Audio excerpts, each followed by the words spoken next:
একটা দেশ, একটা পতাকা, একটা স্বপ্ন, নিজেদের পরিচয় গড়ে তোলার। বাংলাদেশ ফুটবলের যাত্রা শুরু হয়েছিল 1971 সালে। স্বাধীনতার পরপরই সবেমাত্র যুদ্ধ শেষ হয়েছে। দেশটা তখনও ধ্বংসস্তূপের উপর দাঁড়িয়ে, কিন্তু মানুষের মধ্যে ছিল অপরিসীম সাহস আর স্বপ্ন।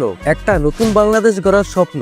আর এই নতুন বাংলাদেশের প্রথম ভালোবাসার একটি ছিল ফুটবল। 1973 সালে 13ই জুলাই বাংলাদেশ ফুটবল ইতিহাসে এক ঐতিহাসিক দিন। মালয়েশিয়ার বিপক্ষে আমরা প্রথম আন্তর্জাতিক ম্যাচ খেলি। ফলাফল ছিল পরাজয় 0-1, কিন্তু সেটাই ছিল আমাদের প্রথম পদক্ষেপ। পরাজয়ের মাঝে লুকিয়ে ছিল ভবিষ্যতের অজস্র জয়ের সম্ভাবনা। 1975 সালে আমরা প্রথম আন্তর্জাতিক ম্যাচে জয় পাই সিঙ্গাপুরের বিপক্ষে। 2-1 গোলের জয় বাংলাদেশের ফুটবল প্রেমীরা। তারপর আসলো 1980 দশক। বাংলাদেশ ফুটবলের স্বর্ণযুগ শুরু। কায়সার হামিদ, আসলাম, সাব্বির, মুন্না এরা হয়ে উঠলেন জাতীয় নায়ক। শেখ কামাল আন্তর্জাতিক ক্লাব, আবাহনী মোহামেডানের দূরত্বে মাঠে তখন দর্শকের ঢল নামতো। সেই দিনগুলোতে ফুটবল মানে ছিল জীবন মরণের লড়াই। ফুটবল মানে ছিল আবেগ, পরিচয় এবং ভালোবাসা। 1999 সালে বাংলাদেশ ফুটবল পেল সবচেয়ে বড় স্বীকৃতি, সাব গেমসে স্বর্ণপদক। নেপালের কাঠমান্ডুতে ফাইনালে মালদ্বীপকে হারিয়ে আমরা স্বর্ণ জিতি। দেশ জুড়ে মানুষ আনন্দ মিছিল বের করেছিল।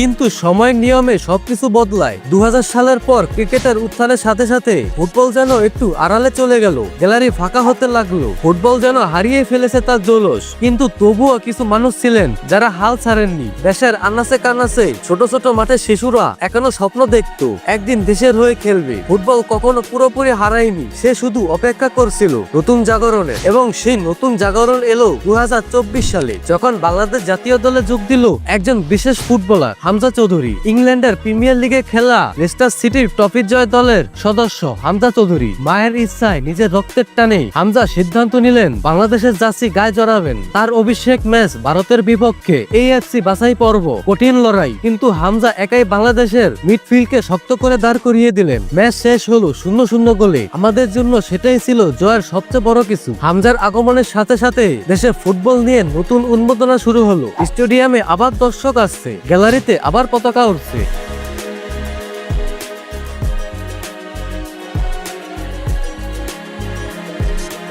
এখন নতুন প্রজন্মের গল্প শুরু। কিন্তু শুধু হামজা না, আরো নতুন তারকারা আসছেন যারা বাংলাদেশের ফুটবলের ভবিষ্যৎ। জুয়েল রানা গতির ঝড়, ডান উইংয়ে প্রতিপক্ষকে ছিন্ন বিচ্ছিন্ন করে দেন। রাকিব হোসেন অসাধারণ ড্রিবলিং আর চোখ ধাঁধানো গোল। মতিন মিয়া খেলা বানাতে পারেন, গোলও করতে পারেন। ইয়াসিন আরাফাত ডিফেন্সের প্রাচীন, তিনি সামনে থেকেই দলকে নেতৃত্ব দেন। কিন্তু এত কিছুর মাঝেও জামাল ভুঁইয়াকে বলার মতো নয়। আমরা সবসময় জামাল ভুঁইয়াকে মনে রাখতে চাই। এই নতুন ছেলেরা এখন মাঠে নেমে যুদ্ধ করছে, তাদের চোখে স্বপ্ন আছে, পায়ে বিদ্যুৎ আছে। আজকে বাংলাদেশ জাতীয় দল আর সেই পুরনো দিনের হতাশার দল না। আজকের বাংলাদেশ দল লড়াই করে, যুদ্ধ করে, আর সবচেয়ে বড় কথা আজকের দল জিততে চায়।